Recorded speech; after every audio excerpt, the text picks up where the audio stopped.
Salvete, omnes! I'm Amelia, also known as TheMartianGeek. When we left off, Mario had just incinerated Lemmy Koopa into Lemmy Atoms. And we're back to the main overworld and onto the Twin Bridges area. It doesn't really have a real name. Like, notice I'm not on like Twin Bridges Area 1 or anything. Little view of the main, have all the overworld. But anyway, Cheesebridge Area. It has a secret exit, which I won't be getting in this video. Back to 5 lives again. And a new enemy. Chainsaws, sprites 65 and 66, and I actually quite like these sprites. Although I have to admit, I've had some bad experiences with them in hacks. These right side up ones are sprite 65, and not gonna try to get that at this point. There are also upside down ones that are sprite 66. And as you also may have noticed, this is a line guide stage. I don't think I've ever gotten all 5 Yoshi coins in this one. I usually just don't even bother to try. Those are Yoshi wings, which don't concern me because I have no Yoshi. And this is a line guided rope, sprite 64. Well, I'm spouting off all these sprite numbers. Maybe I should start spouting off some level numbers too. Cheesebridge Area is level F in Lunar Magic. And this, if you just hang around long... Yep, there we go. Diagonal bullet bill generator. And as far as I know, this is the only room in the game where they appear. And there's nothing in this room except some moving platforms, so I don't even know what the point of that was.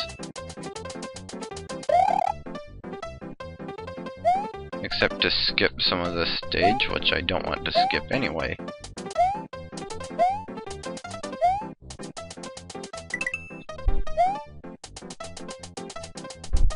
Yeah, there's some of the upside down chainsaws.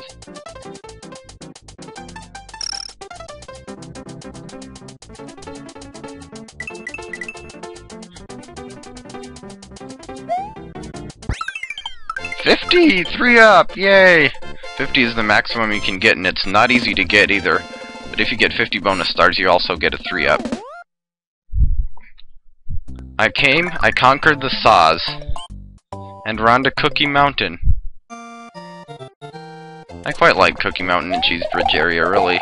This is kind of a fun stage. Another new enemy, Sumo Brother, Sprite 9A, and oops, I didn't mean to whack him with the cape, but that works. Sumo Brothers are kind of tough enemies, not as far as how difficult they are to get by, usually. I've never seen them abused anyway. Kind of an underused sprite, really. But they're tough as far as how hard they are to kill. You can't jump on them, or you'll get hurt. You can hit them from beneath the blocks. Or you can throw something at them. Past that, well, good luck. Cut off on the cement blocks. A few red switch blocks for— Whoa, whoa, whoa, whoa, Monty Moles, man. You just want to run through that part. And we're at the midway point. There are a lot of Monty Moles in this stage. And if you haven't noticed, they're popping out a lot faster than they did back in Yoshi's Island 2. That's because the way... little one up here. The game's designed so that... I can't get that because I haven't gotten the Red Switch Palace. It's made and designed so that, whoa. If you're on one specific submap, the Monty Moles take longer to pop out. But if you're not on that submap, then they go with their normal popping out speed. And that was a 1-up I just got, obviously. I could have gotten up there with the cape earlier, but yeah. They really spam the Monty Moles in this stage. 2 pink berries there. And this thing, which I can't get because I don't have a Yoshi or anything like that. And we're introduced to the fire-spitting piranha plant. Sprite 50 as opposed to the normal one, which is 4F. And we get to see these Sumo Brothers do their stuff. Ah, perfectly good mushroom wasted of all the blocks I could have hit. Also, oddly enough, I almost always end up low on time by the time I get this far in the stage. I don't know, like, I've hardly ever beaten this one. Only this one without having the time start running out. And that's a bouncing chuck. He bounces. I've never had him bounce that far before, but he reverts to a normal chuck after you jump on him. Fortunately. I thought I was gonna die there, honestly.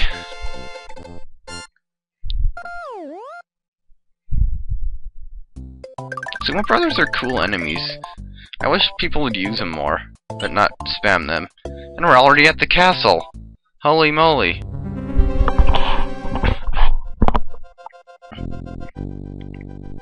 I think this is the only stage in the game to use level mode 01. I'm not 100% sure what that means.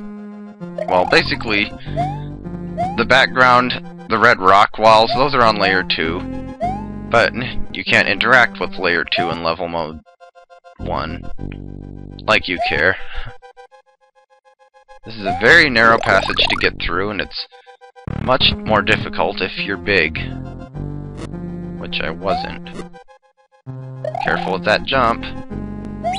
And we're introduced to the layer 2 on-off switch scenario. You hit the switch, and layer 2 switches direction. But you have to run through this part if you don't want to get spiked. Because it also switches direction when it gets to the top or the bottom of, well, the top of the screen. I guess when it gets to the bottom it just stays there, and if you're stuck under it, well, it was nice knowing you. You can actually get a lot of 1-up here by just staying on the net and bopping all these Koopas. Net Koopas. Because the way the enemy stomp counter works,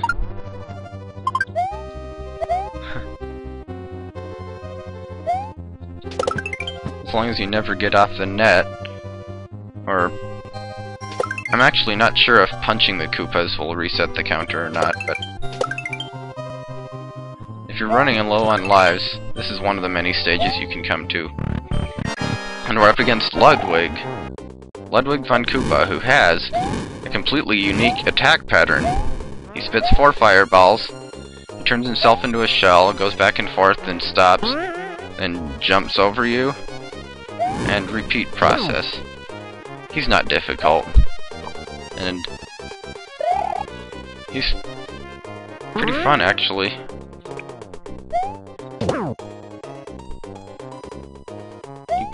You don't need to give him a chance to spit any more fireballs, though. Just make him suffer from Morton syndrome by bopping him as soon as he hits the ground. Poor Ludwig. Cool boss, cool castle, short world. It's as if Ludwig played a game of Corrupt a Wish. I wish for a completely unique attack pattern and a unique and interesting castle. Granted, but there are only 2 stages leading up to your castle.